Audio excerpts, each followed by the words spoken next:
Today I fucked up by not using my work laptop during a meeting. This literally happened a few hours ago. There was a trending post on this sub that I saw while browsing Reddit on my phone this morning about a woman queefing in some guy's face. Being unfamiliar with the term, I googled it, saw what it was, and that was the end of it. Or so I believed. I was supposed to deliver a training to my team in the afternoon, but my laptop abruptly crashed and I couldn't revive it. I had the presentation on Drive, so I just downloaded Zoom on my personal laptop and started the training. Midway through, to show a real-life example, I had to go to an internal website with a URL that starts with Q. I'm sure you know where this is heading. Since I'm signed into Chrome on both my phone and laptop, it synced the search history, and the second I typed Q into the search bar, it starts suggesting stuff with what is a queef on top with the search icon that suggested I've actually looked it up. I literally exited the browser so fast the second I saw it pop up, but then I heard some people laugh on the call. To say I wanted the earth to open up and swallow me whole is putting it mildly. It's been a few hours since and I'm still reeling from the flashbacks. To fan the flames, a few of my colleagues also texted me the fart, speedy, emoji, so yeah, I wanna die ASAP. Too long didn't read, searched what a queef is in non-incognito mode, search history got synced to my personal laptop and the queef search popped up during a presentation at work. Just joke with them, it's not that bad. I know, but still, haha. A front part fart. I just read this out loud and my GF just looked at me and said ooh. It's the little things like this that make life worth living. It could always be worse. The actual Reddit post could have synced when you opened your browser, and you could be now known as the dude or dudette who is into girls queefing in guys' faces porn. At least your search wasn't just queefing. Yeah, that would be much, much worse. Hey man, it could be worse. This could have happened at a school presentation on a smartboard. Also, I fucking died at the image of the search suggestion popping up, then the browser just closing.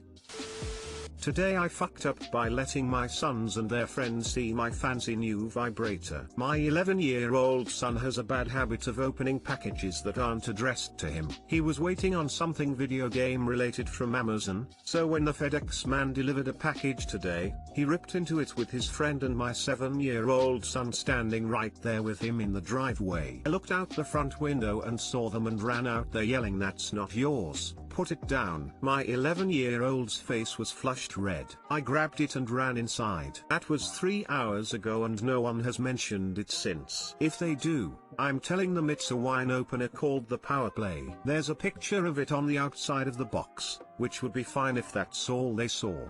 But the back of the box has an artistic illustration of a woman using it, and the best way to hold it. I don't know if they saw that, but hell if I'm asking. FML. ETA, I was probably being a little dramatic when I said I yelled. He's not in trouble. Yes, he knows he can't open other people's mail, as in neighbor's mail. But we were expecting something he ordered for his PlayStation. He thought that's what it was. Honest mistake. I posted this for a laugh. Not for people to question my parenting and or to tell me I need to talk to him about masturbation. That's my husband's department, something we decided a long time ago. TL, doctor, my kids opened a FedEx package that contained my new vibrator. We are older and associate with an older crowd. There's an agreement amongst several of the wives, should any of them die or get incapacitated, someone from the group will run to the victim's house and dispose of the contents of the secret boxes lest either their moms or their older kids find them and discover what really goes on behind closed doors. Discretion is the better part of valor. I read this like it was the intro The Law and Order.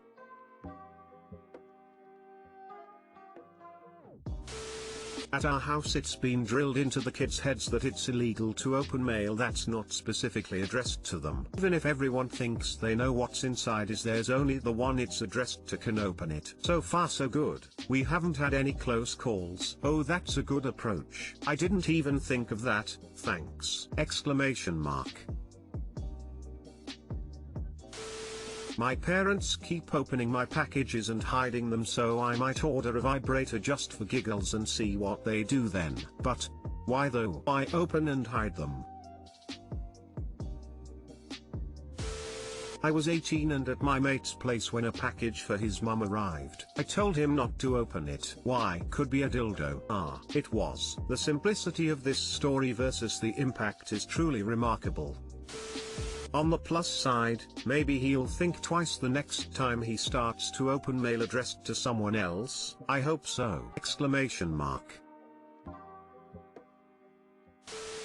Today I fucked up by getting my name as a scar. So when I was in 4th grade one day, me and my friend were joking around in class and thought it would be a fun idea to make a makeshift tattoo on our arms. So he tore a piece of paper from his books, and it was like one of those books that had like hard paper. He folded the paper again and again into a pyramid-like shape with the end very sharp. I thought it wouldn't work because after all it's just paper. So my name starts with a V and I thought I'll get that on my right arm vertically in big block letters because I thought that was cool. He started drawing the V on my right arm with the paper tattoo gun. Now my skin is very soft and breaks easily, so the first attempt he made it broke skin and it showed the outline of what he drew on my skin. I thought it would just be a skin bruise that'll heal quickly, so I said go on even though it hurt like hell. After the V he went for the I and it hurt a lot, but it worked. Then the teacher arrived and we had to stop the tattooing. That day at home I realized that the skin bruise had gotten worse and the 5 and 1 had swollen and it hurt like crazy. After a week the wound had fully healed and to my horror I see the 5 and 1 as a scar on my skin. I'm 20 years old and I still have a letter 5 and 1 scar on my right arm. TL, doctor friend and I used paper to get my name tattooed in school, got infected and gained a scar with my letters. Edit. Guys, the only reason I'm not going to post pictures is because I'm deeply embarrassed by it. I'm not even comfortable with sharing my name with others, but then again I didn't know that you couldn't change your Reddit username when I made this account. I didn't even realize this many people would see this post. I understand if you guys don't believe me, and that's okay. Thank you.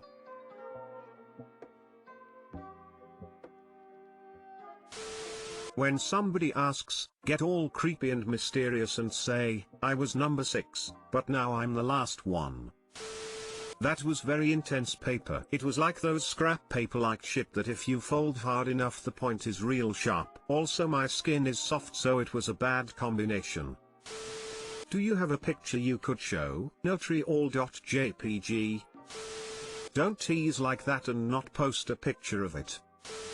I did this with a friend but with a pencil eraser. Letter J on my arm. Mom was pissed. I'm 34 now and can still see it just enough 25 years later. In middle school there was a very small trend among my friends to use a mechanical pencil to scratch a design into your hand/arm. I have a heart on my hand from those days, but it finally disappeared in the last few years.